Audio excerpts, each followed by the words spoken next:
아멘. 할렐루야. 우리 옆에 상에서 합시다. 믿음으로 오늘 하루도 승리합시다. 할렐루야. 하나님을 찬양합니다.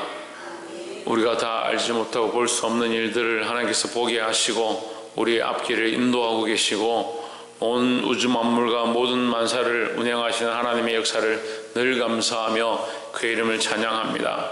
특별히 다니엘서 기자를 통해서 이 말씀을 통해서 하나님 행하시는 것들을 볼 때에 우리를 정말 사랑하시고 우리를 은혜로 이끌고 계시다는 것을 고백할 수밖에 없습니다. 세상의 사람들은 세상에 일어나는 일들을 보고 하나님을 인정하지 않지만 우리는 세상에 일어나는 일을 보고 오히려 하나님을 인정하게 되어야 하고 오히려 우리 앞에 당한 모든 고난과 어려운 일들이 하나님을 높이는 거룩한 계기가 되게 되기를 주의 이름으로 축복합니다. 2장 1절에 보면 느부갓네살이 위에 있은지 2년에 꿈을 꾸고 그로 인하여 마음이 번민하여 잠을 이루지 못한지라 했습니다. 느부갓네살 왕이 그 큰 권력을 잡았지만 그가 꿈을 꾸고 두려워했다, 걱정하고 근심했다라는 거죠. 그 꿈이 너무 확실하고 분명한데 꿈이 무슨 뜻인지 알 수가 없으니까 답답하다는 거죠. 권력은 무한정 크고 나라의 어떠한 힘도 자기를 이길 자가 없고 온 세계를 지배하는 그런 능력을 가졌지만 그가 꾼 꿈을 해석할 자가 없다. 3절에 왕이 그들에게 이르되 내가 꿈을 꾸고 그 꿈을 알고자 하여 마음이 번민하도다. 그런데 4절에 갈대아 술사들이 아람 방언으로 왕에게 말하되 왕이여 만세수를 하옵소서.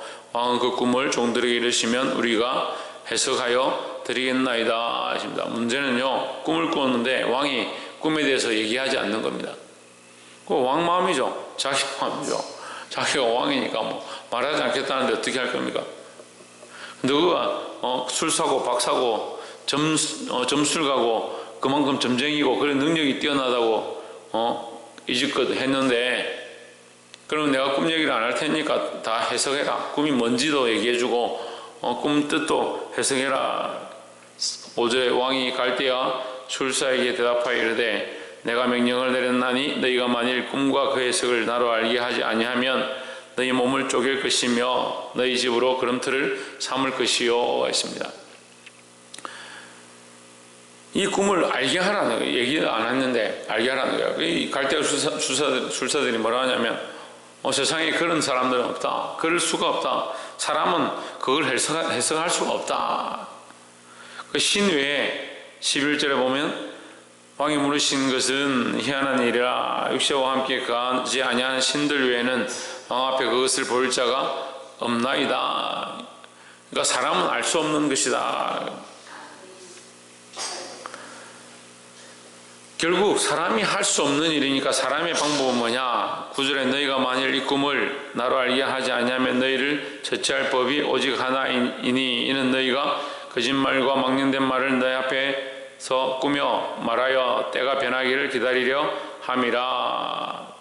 그 세상의 방법은요 결국 죽음으로 가는 거예요. 죽음으로. 세상의 길은 죽음으로 가는 것이고 세상의 방법도 또한 죽음으로 가는 것이다. 우리에게 유일한 길이 뭐냐? 살아갈 수 있는 방법이 뭐냐? 예수 그리스도밖에 없다라는 거죠. 그래 우리가 세상의 방법이 세상의 길이 죽음의 것이고 사망에 이르는 길인 줄 알아야 되는 겁니다. 그런데 사람들이 어떻게 합니까? 세상을 의지합니다. 세상의 방법을 의지하고 세상이 우리에게 기뻐하는 일들을 쫓아갑니다. 세상을 쫓아가고 세상의 방법을 쫓아가다 보니까 뭘 자꾸 잊어버리냐? 하나의 방법을 잊어버리는 겁니다. 사랑하는 성도 여러분, 세상의 방법, 세상의 길은 결국 죽음이라는 것을 알아야 하고 하나의 방법은 죽음처럼 보입니다. 우리가 죽음에 앉아있는 우리가 세상 속에서 소망을 바라보고 하나님 앞에 나오는데 하나님 말씀을 들어보면 자꾸 너는 회개해라. 너는 죄가 많다. 너는 죄인이다. 죽을 수밖에 없다. 너는 이미 죽었다. 계속 그렇게 얘기하니까 하나님 방법이 죽음인 줄 아는데 우리가 죽음에 처해 있는 것이고 죽음 위에 앉아 있는 것이고 온 세상이 죽음의 소망을 들고 있는 것이다. 하나님은 우리에게 죽음을 가르쳐주는 것이 아니라 회개하고 돌이키고 그 죄를 씻고 죽을 수밖에 없는 그 삶의 모양과 그 몸에서 벗어나서 하나님께 소망을 두라는 거죠. 그러니까 하나님의 방법은요, 죽음이 아니고 심판이 아니고요, 결국 구원의 길이라는 거죠. 그게 너무 명백하지 않습니까? 세상은 우리에게 죽음을 가르치고 하나님은 우리에게 구원의 소망을 가르칩니다. 그럼 어디를 따라가야겠습니까? 하나님을 따라가야 합니다. 그런데 삶의 소망을 여전히 세상에 둡니다. 우리 삶의 습관이 쫓아갑니다. 예수님 습관을 쫓아서 새벽에 기도하셨던 것처럼 우리가 습관을 쫓아서 하나님 앞에 나왔지만 세상에 속한 습관을 가지고 세상이 원하는 대로 사는 겁니다. 죽음이 기다리고 있는 세상의 방법을 쫓아가서는 안 된다는 거죠. 16절에 다니엘이 들어가서 왕께 구하기를 기한을 주시면 왕에게 그 해석을 보여드리겠나이다 하니라. 17절에 이에 다니엘이 자기 집으로 들어가서 그 동무 하나냐와 미사엘과 아사랴에게 그 일을 구하고. 자, 다니엘이 아무것도 없습니다. 지금 다니엘이 가진 게 아무것도 없습니다. 왜 아무것도 없습니까? 왜 아무것도 없습니까? 똑같은 인간이니까요. 자, 우리는 똑같은 인간이고 똑같은 죄인이고 똑같은 소망 없는 세상 가운데 살고 있다. 죽음밖에 없는 이 세상 가운데 살고 있다는 것을 알아야 합니다. 그런데 또한 뭘 알아야 하느냐? 하나님 살아계시고 우리가 하나님의 백성인 것을 또한 알아야 합니다. 그래서 다니엘이 다른 사람들은 방법이 없다, 할 수 없다 그렇게 하지만 다니엘은 뭐라 합니까? 기다려달라. 왜 기다려달라 합니까? 왜? 하나님 믿으니까, 하나님 살아계시니까. 우리가 세상과 다른 게 뭐냐는 거예요. 믿는 사람들이 문제가 생기면 똑같이 하면 안 된다는 거예요. 하나님 살아계시니까 하나님을 의지해야 되고 살아계신 하나님 앞에 우리 삶을 맡겨드려야 한다는 거죠. 17절에 이에 다니엘이 자기 집으로 돌아가서 그 동무 하나냐와 미사엘과 아사랴에게 그 일을 구하고 18절 하늘에 계신 하나님이 이 엄밀한 일에 대하여 긍휼히 여기사 자기 다니엘과 동무들이 바벨론의 다른 박사와 함께 죽임을 당치 않게 하기를 그들로 구하게 하니라 했습니다. 구한다는 건 뭡니까? 기도한다는 거죠. 기도한다는 거죠. 그러니까 우리가 이 많은 문제들과 상황들 가운데 이길 수 있는 방법은 뭐냐? 기도밖에 없습니다. 믿음의 선포를 했으면 그 다음에 기도하는 겁니다. 예, 이게 순서가 있죠. 믿음으로 선포하는 겁니다. 세상에 대하여 믿음으로 선포하는 겁니다. 그럼 뭘 합니까? 기도하는 거죠. 믿지 않는 집안에서 우리가 있다면 믿지 않는 부모에게 믿음으로 선포하는 겁니다. 그럼 뭐 합니까? 하나님 엎드려 기도하는 겁니다. 믿지 않는 직장 가운데 있습니다. 어떻게 합니까? 믿음으로 선포하는 겁니다. 그 다음 뭐 합니까? 기도해야 합니다. 기도도 하지 않고 믿음도 없고 선포도 하지 않고 그러니까 아무 역사도 안 일어나죠.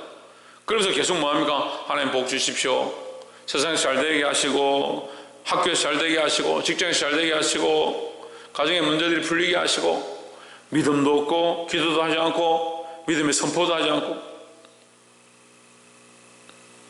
이 다니엘의 모습을 본받아야 합니다. 심지어는 2600년 전의 사람이다. 심지어는 그 나라가 사라진 상황 가운데 있는 사람이다. 심지어는 포로로 끌려와 있는 사람이다. 아무 소망이 없고 말할 수도 없는 자격도 없는 그런 존재다. 우리는 얼마나 행복하냐. 주권도 있습니다. 나라의 주권도 있습니다. 투표도 하고 우리의 권리도 행사하고 심지어 힘드니까 나라에서 지금 돈도 준다 합니다. 너무 살기 좋고 세상의 소망이 너무 분명하고 살아가는데 별 지장이 없다는 거예요. 그러니까 소망을 하나님께 안 두는 겁니다. 소망을 하나님께 안 두는데 무슨 역사가 나타나겠습니까? 하나님께 소망을 두지 않는데 우리에게 역사가 나타나면 그것이 하나님께서 주신 것이라 어떻게 생각하겠습니까? 지혜가 있고 능력이 있고 입술이 있고 삶이 있는데 왜 하나님을 인정하지 않고 하나님을 고백하지 않고 왜 하나님을 찬양하지 않습니까?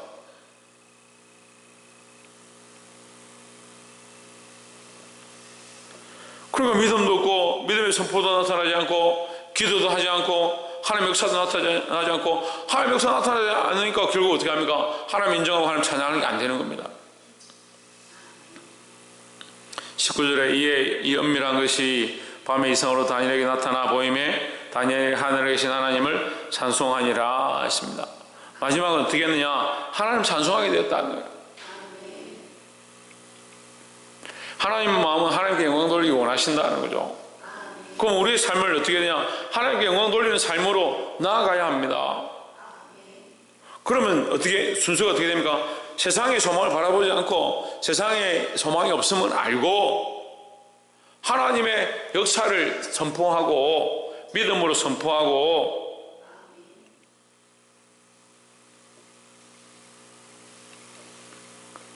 하나님께만 소망이 있음을 인정하고 어떻게 됩니까? 기도해야 합니다.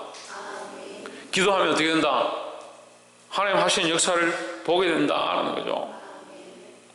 그 세상에 소망을 두고 있는데 하나님 뭘 역사를 하시겠습니까? 계속 여전히 세상의 것들만 바라보고 세상만 따라가고 있으면 우리가 뭘 보겠습니까? 그 세상에서 잘 된다. 세상에 살아가고 세상을 바라보았는데 세상에서 잘 된다. 그럼 하나님 찬양할 게 뭐가 있어요? 세상 속에 소망이 없음을 보고 믿음으로 어떻게 해야 되냐? 기도해야 된다는 거죠. 기도하고 하나님을 선포하고 하나님의 역사를 인정하기 시작하면 하나님 우리에게 은혜를 베풀어 주시고 긍휼을 베풀어 주신다. 하나님 은혜와 긍휼을 볼 때 우리가 어떻게 할 수 있냐? 하나님 찬양할 수 있다. 하나님 높일 수 있다라는 거죠. 20절에 다니엘이 말하여 이르되 영원 무궁히 하나님의 이름을 찬송할 것은 지혜와 권능이 그에게 있음이로다 했습니다. 그러니까 지혜와 권능을 누가 주셨냐? 하나님 주셨다. 그 모든 것을 알게 하시는 이가 누구냐? 하나님이다라는 거죠. 그래서 지금 이 말씀이 다 뭡니까? 찬양의 연설, 찬양의 연설. 21절 그는 때와 기한을 변하시며 왕들에게 대하시고 왕들을 세우시며 지혜자에게 지혜를 주시고 지식자에게 총명을 주시는도다. 22절 그는 깊고 은밀한 일을 나타내시고 어두운 데 있는 것을 아시며 또 빛이 그와 함께 있도다 했습니다.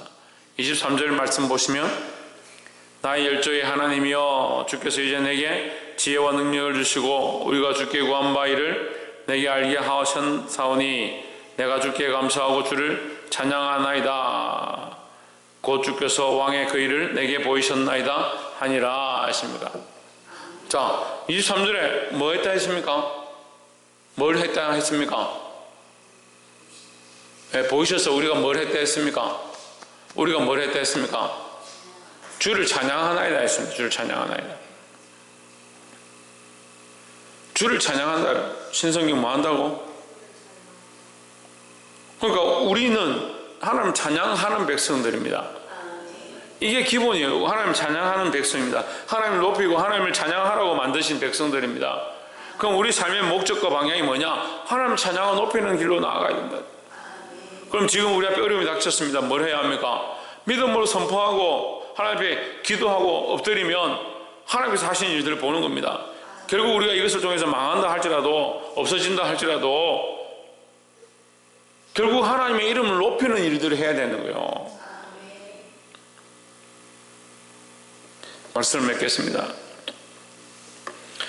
세상의 왕들과 세상의 사람들과 세상의 신들은 자기를 높이고 자기를 드러내는 데 바쁩니다.